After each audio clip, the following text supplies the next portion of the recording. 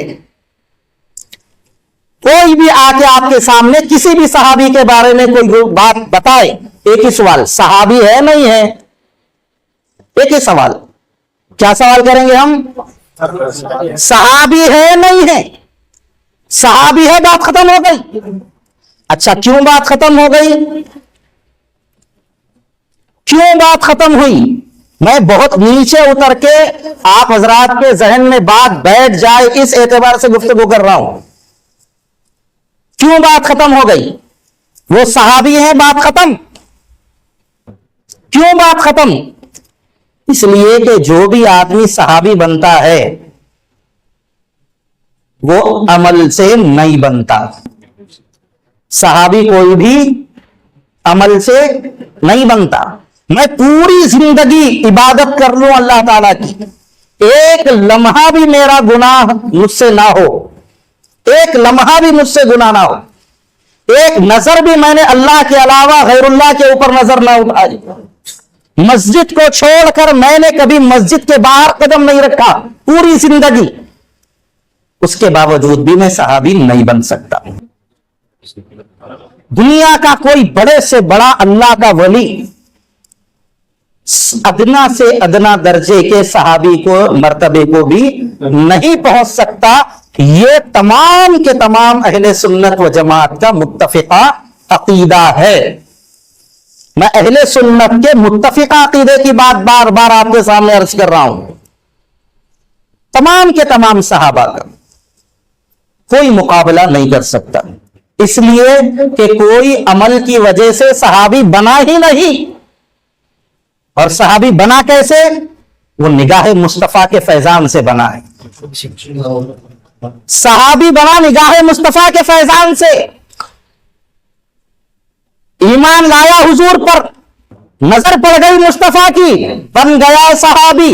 عمل کرے نہ کرے بات ختم. عمل کرے نہ کرے بات ختم, صحابی ہے.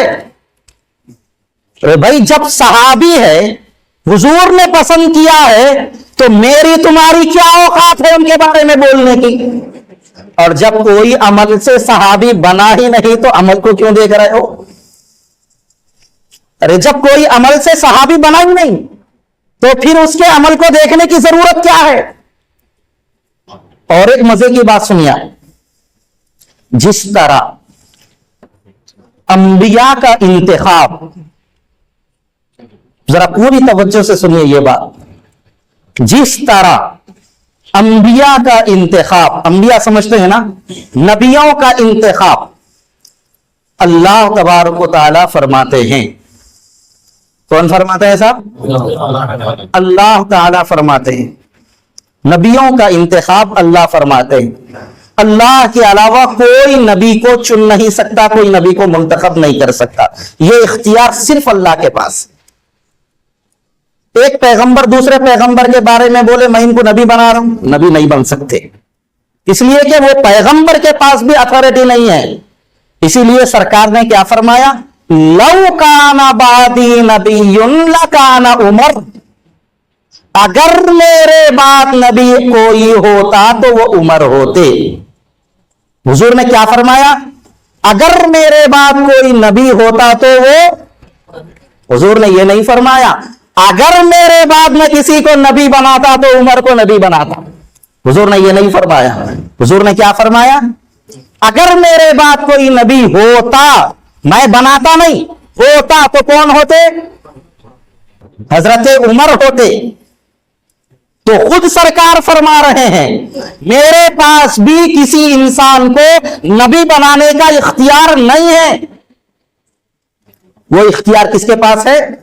صرف اللہ کے پاس. بات سمجھ میں آ رہی ہے نا؟ کس کے پاس ہے صاحب؟ اگر کوئی اللہ نے کسی کو نبی بنا دیا اور اس کے اوپر کوئی انگلی اٹھائے تو کس کے اختیار پر انگلی اٹھا رہا ہے؟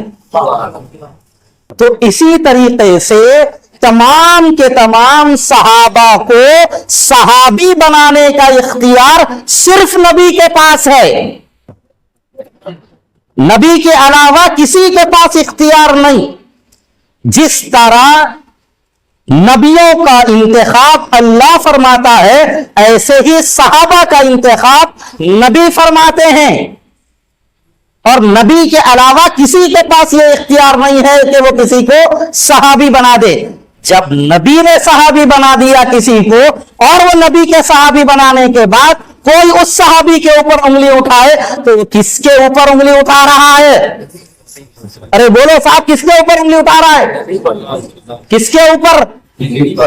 اور اگر کوئی ہمارے آقا و مولا تاجدار بقا حضرت سیدنا محمد رسول اللہ صلی اللہ علیہ وسلم, جن کے اوپر ہمارا ایمان قربان, ہمارا مال قربان, ہماری جان قربان, ہماری اولاد قربان, ہمارا سب کچھ قربان, ایسے نبی کے انتخاب پر اگر کوئی انگلی اٹھائے تو کیا اس کو برداشت کیا جائے گا؟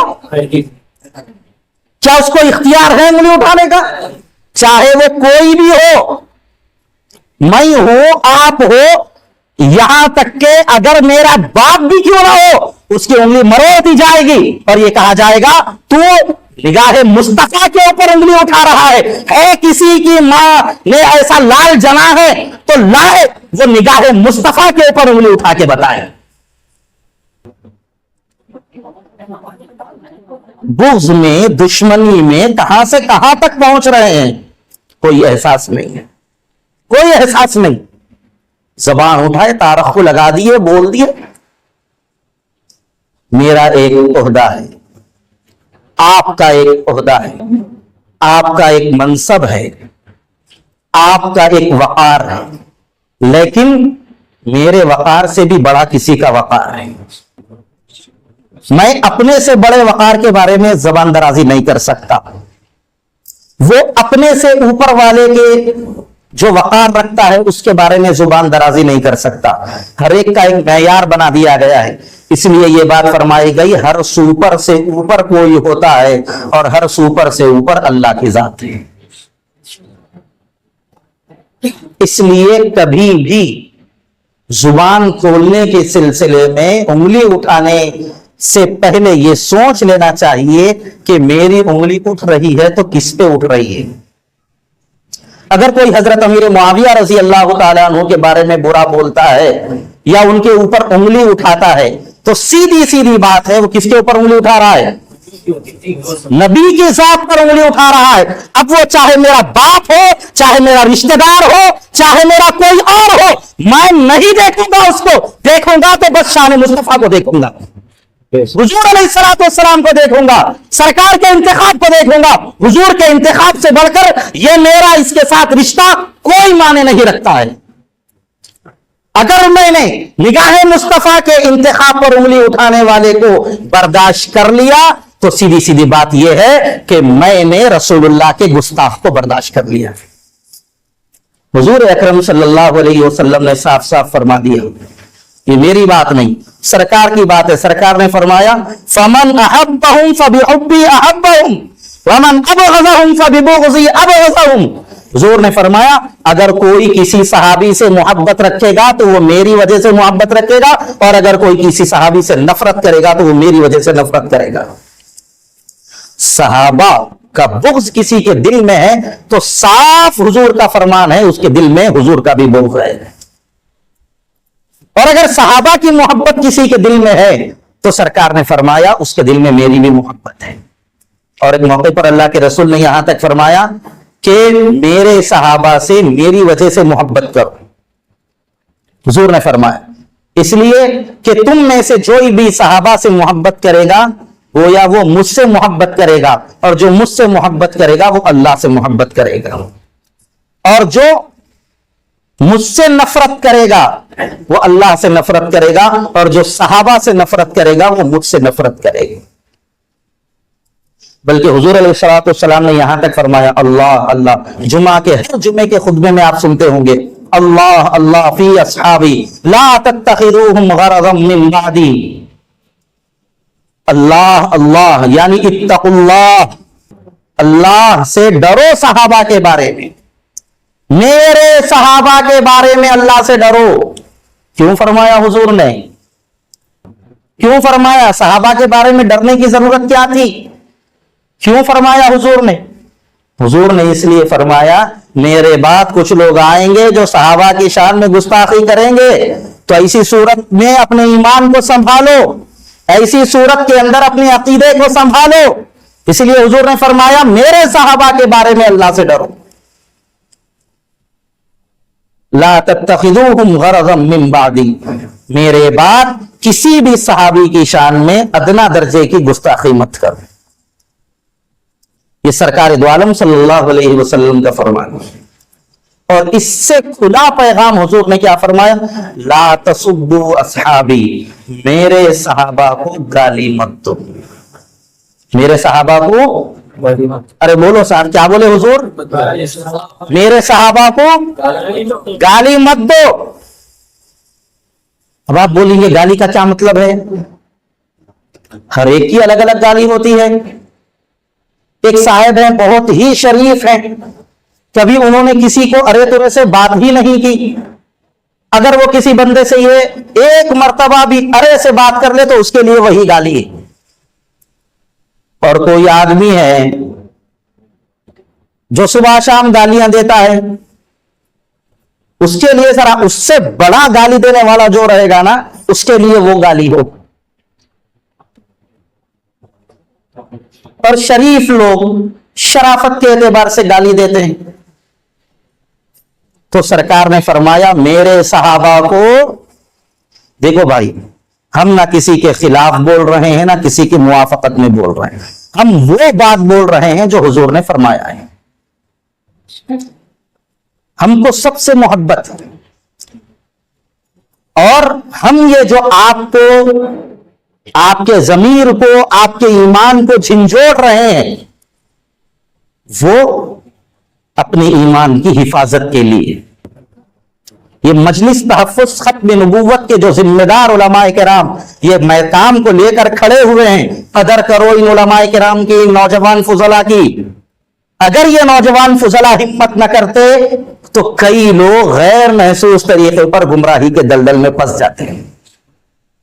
تو حضور نے کیا فرمایا؟ میرے صحابہ کو گالی مت دو. میں کسی کو بولا تم پاگل ہے کیا, ایک نئے آدمی کو میں بولا جس کو میں جانتا ہوں نہیں, اس کو بولا تم پاگل ہے کیا, انہیں برداشت کرے گا؟ ارے بولو صاحب, برداشت کرے گا؟ میں کسی کے والد کو بولوں ارے انہوں حولے ہیں, کیا ان کی اولاد برداشت کرے گی؟ میں اگر کسی امام کو بول دوں امام صاحب تم اچھے نہیں ہیں, مسلیاں برداشت کریں گے؟ ارے بولو صاحب, مسلیاں برداشت کریں گے؟ نہیں برداشت کریں گے. محلے کے لیڈر کو اگر کوئی بول دے تو چور ہے, پارٹی ورکر برداشت کریں گے؟ نہیں کریں گے. اگر کوئی اللہ کے نبی کے صحابی کو منافق بول دے تو کیا ایمان والے برداشت کریں گے؟ جرأت ہی نہیں ہے ایمان کے اندر کسی کے, اور نہ برداشت کرنا چاہیے. اس کا مطلب یہ نہیں ہے کہ جا رہے ہیں گلا پکڑ رہے ہیں, جا رہے ہیں برا بول رہے ہیں, گالیاں دے رہے ہیں, نہیں. محبت, دعا کریں ان کے لیے اللہ ایسے لوگوں کو ہدایت دے دے. ہم ان سے نفرت نہیں رکھتے, ہم ان سے محبت رکھتے ہیں. ان کے لیے حق میں دعائیں کریں. انہوں نے حق کو پانے کے لیے ایک غلط راستے کا انتخاب کیا ہے, ہم ان کے حق میں دعائیں کریں. تو بہرحال میرے بھائیوں, یہ چوتھا عقیدہ صحابہ کے تعلق سے ہم لوگوں کو رکھنا ہے کہ ہر صحابی تنقید سے بالا تر ہے. کسی بھی صحابی کو ہم برا نہیں بول سکتے. اب یہ صحابی یہ کرے، وہ صحابی وہ کرے، یہ صحابی وہ کرے. یاد رکھیے صحابہ کے جو مشاجرات ہیں، آپس میں جو صحابہ کے درمیان نا اتفاقیاں ہوئی ہیں، وہ صحابہ کا معاملہ ہے. اگر کسی بچے کی اچھی تربیت ہوئی ہے، اخلاق کی بنیاد پر، علم کی بنیاد پر تربیت ہوئی، اور اس بچے کے باپ نے اور چچا نے دونوں نے آپس میں لڑ لیا، اب وہ شریف بچہ کس کو برا بولے گا؟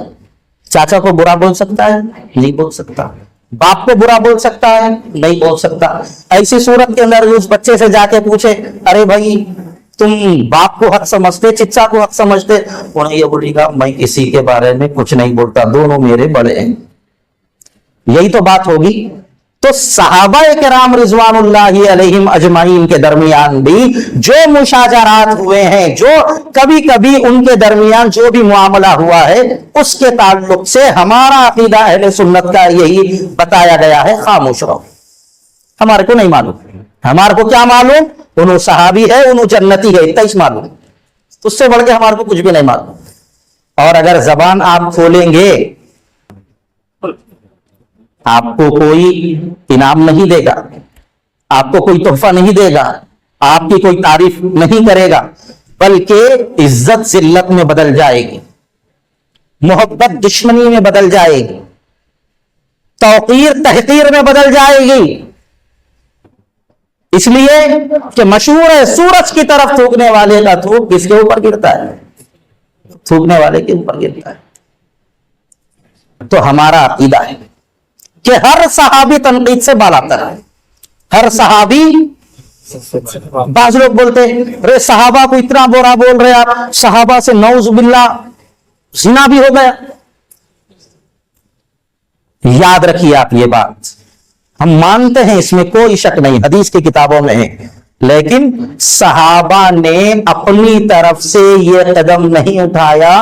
امت کی تعلیم کے لیے اللہ تعالیٰ نے حضرات صحابہ سے یہ کام کروایا تاکہ قیامت تک آنے والی انسانیت کو دین کے احکام کا پتہ چلے، اور یہ پتہ چلے حضور اکرم صلی اللہ علیہ وسلم اپنے صحابہ سے لاکھ درجے کی محبت رکھنے کے باوجود بھی جب اللہ کے حکم کا معاملہ آ گیا تو سرکار نے اپنے صحابہ کی بھی رعایت نہیں فرمائی. ایک مرتبہ ایک صحابیہ کے بارے میں مشہور ہو گیا، اور ایک صحابی کے بارے میں بھی مشہور ہوگا، روایتیں مختلف ہیں. حضرت معاذ اسلمی رضی اللہ تعالیٰ عنہ کے بارے میں بھی ہے، اور ایک خاتون صحابیہ کے بارے میں بھی ہے کہ ان سے ایک ایسی غلطی ہو گئی جس کی وجہ سے اللہ کے رسول صلی اللہ علیہ وسلم نے فرمایا ان کو کنکر مار کے ہلاک کر دو. جب ان کو کنکر مارا جا رہا تھا تو ایک شخص نے یہ کہا، جب ان کا خون اچھلا تو ایک شخص نے ذرا ناپسندیدگی کا اظہار کیا اور یہ کہا کہ بھئی یہ زناکار کا خون ہے. ناپسندیدگی کا، کراہت کا اظہار کیا. اللہ کے نبی کو معلوم ہوا تو اللہ کے نبی نے یہ فرمایا اس کو برا مت بولو، اس شخص نے ایسی توبہ کی ہے کہ اگر اس کی توبہ کو سارے مدینے والوں پر تقسیم کر دیا جائے تو سب کے لیے کافی ہے. ارے بھائی وہ گناہ کر کے بھی کامیاب ہیں، تم نیکی کر کے صحابہ کو بولو گے تو ناکام ہو جاؤ. اور صحابہ حضور کے زمانے کے ہیں، ہم 1400 سال کے بعد آ کے فیصلہ کرنے والے کون ہوتے ہیں؟ ہم کون؟ اچھا، اور یہ فیصلہ کرنا ہمارے ایمان کا حصہ بھی نہیں ہے. فیصلہ کرو گے تو تمہارا ایمان مانا جائے گا، اور فیصلہ نہیں کرو گے تو تم پکے مومن نہیں رہو گے. ایسی بات بھی نہیں ہے. جب بات ہی نہیں ہے تو الجھنا کیوں؟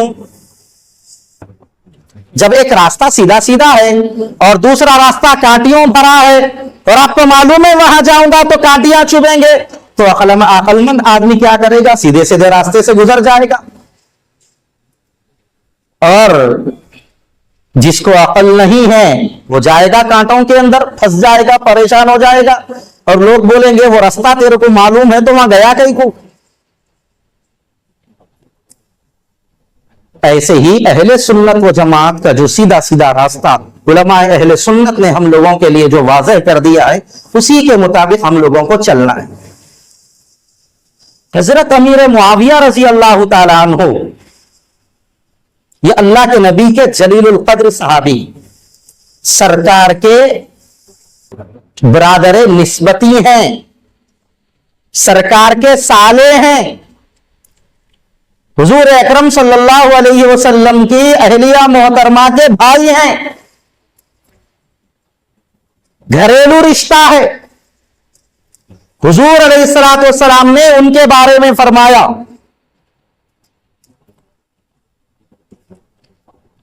اے اللہ، اللہم اجعلہ ہادیا مہدیا، اے اللہ معاویہ کو تو ہادی بنا اور مہدی بنا، ہدایت یافتہ بنا۔ اور اللہ کے نبی دعا دے رہے ہیں وہ ہدایت دینے والے بنیں۔ حضور علیہ السلام فرما رہے ہیں معاویہ کو ہدایت دینے والا بنا، یعنی جو حضرت امیر معاویہ رضی اللہ تعالیٰ عنہ کے نقش قدم پر چلا اس کو ہدایت مل جائے گی۔ اور بعض لوگ کہہ رہے ہیں حضرت امیر معاویہ رضی اللہ تعالیٰ عنہ، اب وہ کیسے کیسے الفاظ بول رہے ہیں، ہماری زبانوں میں جرأت بھی نہیں۔ ایسا سرٹیفکیٹ اللہ کے نبی نے ان کو دیا ہے، بڑے فضائل اور مناقب ہیں حضرت امیر معاویہ کے، لیکن میں سمجھتا ہوں مختصر کر کے آپ حضرات کو بولنا پڑے گا۔ حضور علیہ الصلوۃ والسلام نے ایک موقع پر فرمایا تھا، اسلام کے لیے جو سب سے پہلا بحری بیڑا بنائے گا، سمندری جہاز جو سب سے پہلے تیار کرے گا اسلام کے لیے، اللہ کے نبی نے فرمایا میں اس کو جنت کی بشارت دیتا ہوں۔ اور تاریخ گواہ ہے حضور اکرم صلی اللہ علیہ وسلم کے بعد سب سے پہلا بحری بیڑا حضرت امیر معاویہ رضی اللہ تعالیٰ عنہ نے بنایا ہے، اور حضور اکرم صلی اللہ علیہ وسلم کی بشارت کے مستحق ہوئے ہیں۔ حضور فرما رہے ہیں معاویہ جنتی ہے، پہلا بحری بیڑا بنانے والا جنتی ہے، اور حضرت امیر معاویہ نے بنایا تو گویا حضرت امیر معاویہ جنتی ہو گئے۔ اب دل پہ ہاتھ رکھ کے بولو، کیا کوئی منافق جنت میں داخل ہو سکتا ہے؟ یا تو تم غلط ہو یا پھر رسول اللہ کی بات غلط ہے، اور کسی مومن کے اندر اتنی جرأت نہیں ہے کہ وہ رسول اللہ کی بات کو غلط کہہ سکے۔ فیصلہ صاف ہے، معاملہ واضح ہے۔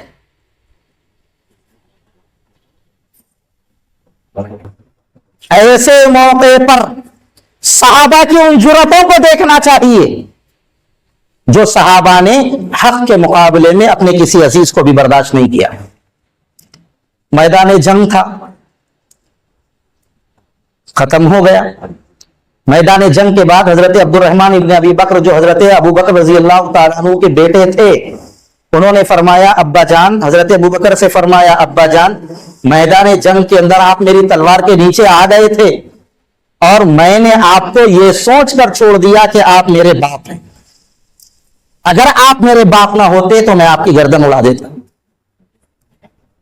یہ سننا تھا۔ حضرت ابو بکر رضی اللہ تعالیٰ عنہ نے فرمایا کہ عبد الرحمن تم نے یہ سوچ کر چھوڑ دیا کہ میں تمہارا باپ۔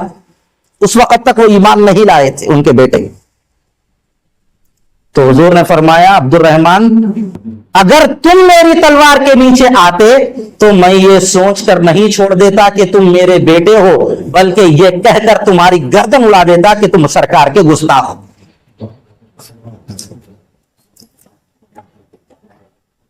جب جرأت ایمانی کا مظاہرہ کرنے کی ضرورت پڑے تو ایسی جرأتوں کو اختیار کرنا ایمان کا تقاضا ہے، ایمان کا تقاضا، محبت رسول کا تقاضا، اللہ کی محبت کا تقاضا۔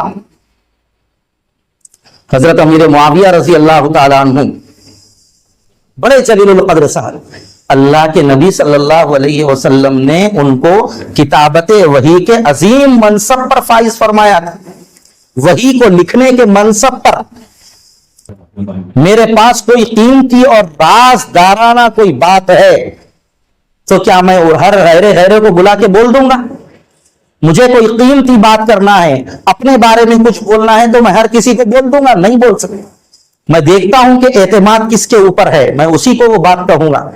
اللہ کے طرف سے آنے والا کلام اور وحی اللہ کے نبی صلی اللہ علیہ وسلم نے ہر کسی کو اس کا ذمہ دار نہیں بنایا تھا لکھنے کے لیے. حضرت ابوبکر بھی تھے, حضرت عمر بھی تھے, حضرت عثمان بھی تھے, حضرت علی بھی تھے, کئی صحابہ کرام تھے. اللہ کے رسول صلی اللہ علیہ وسلم نے چند صحابہ کرام کو منتخب فرمایا تھا کتابت وحی کے لیے. اس کے اندر حضرت امیر معاویہ رضی اللہ تعالیٰ عنہ بھی تھے. فضائل بہت زیادہ ہیں. کبھی کبھی انسان کسی کی محبت میں کسی کی دشمنی کا شکار ہو جاتا ہے, تو اسی لیے اسلام نے یہ فرمایا محبت بھی اعتدال سے کرو, دشمنی بھی سوچ سمجھ کے کرو. کس سے دشمنی کر رہے ہیں, اس دشمنی کا کیا انجام ہوگا. بہرحال صحابہ کے تعلق سے ایک بات یہ ہو گئی. دوسری بات مختصر انداز میں, تھک گئے شاید آپ حضرات, ایک مرتبہ درود شریف پڑھ لیجیے, قریب قریب آ جائیں.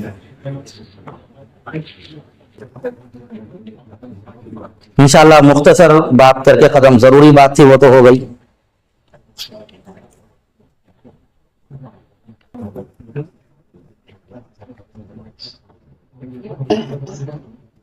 اور میں پانی پی رہا ہوں تو یہ لوگ کو سمجھو نہیں کتنا لمبا بولتا کہ بولی, بیٹھ جائیے تھوڑی دیر. ہمارے جلسے کے دو عنوانات تھے. پہلا عنوان تھا عظمت صحابہ, دوسرا عنوان ہے اہل بیت. اہل بیت کے تعلق سے بھی کچھ غلط فہمیاں لوگوں کے درمیان ہیں. ذرا میں ایک عقیدہ بتا کے اپنی بات کو ختم کریں. اہل بیت کس کو بولتے ہیں؟ اہل بیت بولتے ہیں سرکار کے گھر والوں. کس کو بولتے صاحب؟ یہ بہت اہم عقیدہ ہے. کس کو بولتے ہیں؟ سرکار کے گھر والوں کو کیا بولتے ہیں؟ اہل بیت. اب سرکار کے اہل بیت میں کون کون داخل ہیں؟ سرکار کے اہل بیت میں سرکار دو عالم صلی اللہ علیہ وسلم کی تمام بیویاں داخل ہیں. سرکار کی تمام بیویاں اہل بیت میں داخل ہیں. سرکار کی تمام اولاد اہل بیت میں داخل ہیں. سرکار کے تمام نواسے نواسیاں اہل بیت میں داخل ہیں. حضرت عباس کا سارا گھرانہ اہل بیت میں داخل ہے. حضرت جعفر کا سارا گھرانہ اہل بیت میں داخل ہے. حضور اکرم صلی اللہ علیہ وسلم کے جتنے رشتہ دار ہیں, خونی رشتہ دار, سب اہل بیت میں داخل ہیں. کتنی بات سمجھ میں آ گئی؟ سرکار کی تمام بیویاں, 9 بیویاں, 11 بیویاں, سب اہل بیت میں داخل. یہ ہمارا عقیدہ ہے اہل سنت و جماعت. بعض لوگ یہ عقیدہ رکھتے ہیں اہل بیت کے تعلق سے کہ اہل بیت میں صرف 5 لوگ ہیں. کتنے لوگ ہیں؟ صرف 5 لوگ اہل بیت میں داخل ہیں. کون کون؟ حضرت علی رضی اللہ عنہ, حضرت فاطمہ رضی اللہ عنہ, حضرت حسن اور حضرت حسین رضی اللہ عنہما, اور سرکار. یہی 5 لوگ اہل بیت میں داخل ہیں. اور ان 5 کے مجموعے کو کہتے ہیں پنجتن پاک. کیا بولتے ہیں صاحب؟ آپ نے بھی سنا ہوگا پنجتن پاک کے صدقے میں ہماری دعاؤں کو قبول فرما. دعا کرتے ہیں لوگ, ٹھیک ہے, ٹھیک ہے, کوئی حرج نہیں, کوئی گناہ بھی نہیں, کر سکتے ہیں. ہمارا عقیدہ ہے اللہ کے ولیوں کے وسیلے میں دعا کرنا چاہیے, ہم بھی کرتے ہیں. آپ کے پاس بھی حضرت شیر سوار رحمت اللہ علیہ, دعا کیجیے ان کے وسیلے سے, بالکل جائز ہے, کوئی حرج نہیں ہے.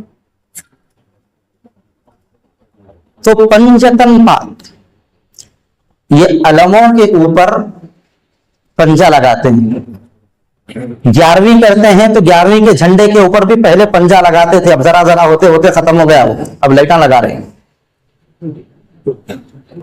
پہلے پنجہ لگاتے تھے, وہی ایک ہاتھ کا پنجہ.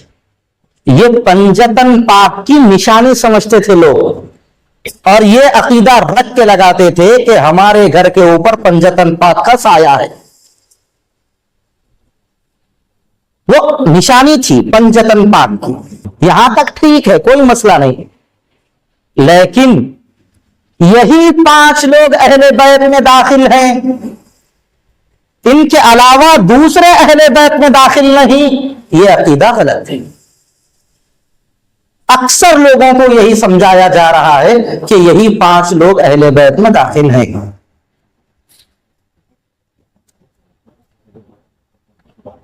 اچھا، حضرت فاطمہ الزہرا رضی اللہ تعالی عنہا کو سرکار دو عالم صلی اللہ علیہ وسلم نے اپنی اہل بیت میں داخل فرمایا۔ اصل میں اس سلسلے میں کیا ہے، ایک واقعہ ہے، ان کو پنجتن پاک کیوں بولتے ہیں، اس سلسلے میں ایک واقعہ ہے۔